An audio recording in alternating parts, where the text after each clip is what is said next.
Good morning, the 7th of January. Now, I don't know what news you're getting from the mainstream media and RTE in Ireland or anything else, but one of the things is you may be being told that Russia has cut off gas supplies to Europe. Now, that is a lie, and please post underneath if you've heard that on the news or whatever. What's happened is that the Ukraine had refused to renew a contract which allowed gas to flow through Ukraine from Russia on to Europe. And Ukraine was getting a lot of money. I think it was 800 million a year euros to let that flow through, and they were able to siphon off a little bit of the gas as well for their own use. So that's gone. That's shut down now completely, and the neighbouring states in Europe are very vexed, are very, very annoyed that Ukraine should have the gall and it receiving aid to shut down the means of producing a bit of money and a bit of heat and a bit of warmth for the people in Moldova, in Slovakia, and in Hungary and other countries. So that's the story. Now, the other thing too is Germany doesn't have the Nord Stream 2, and that was blown up by Ukraine activists using United States aid and equipment. Biden said he'd blow it up, and he did blow it up. He got it done. So the Nord Stream 2 is gone as well.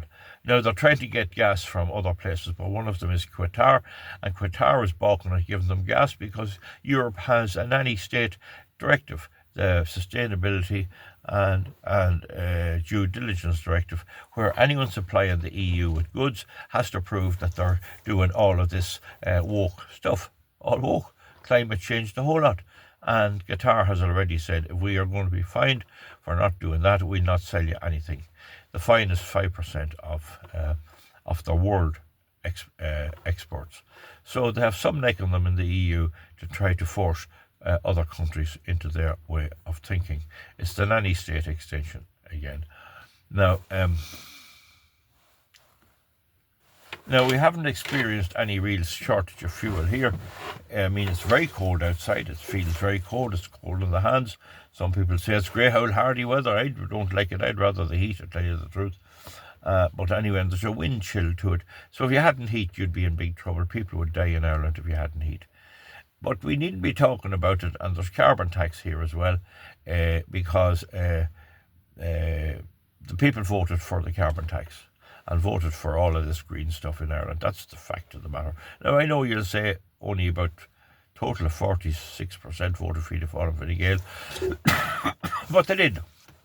Still voted for them, and they're still for this stuff. There'll be some wee rolling back a bit now that the Greens are gone. They're trying to form a government with independence. We'll see how that'll go. But I'll bet there'll still be green stuff in it. So that's the story here in our part of the woods. We'll come back to you now in a few minutes with another one, and that is the situation in Canada and Britain.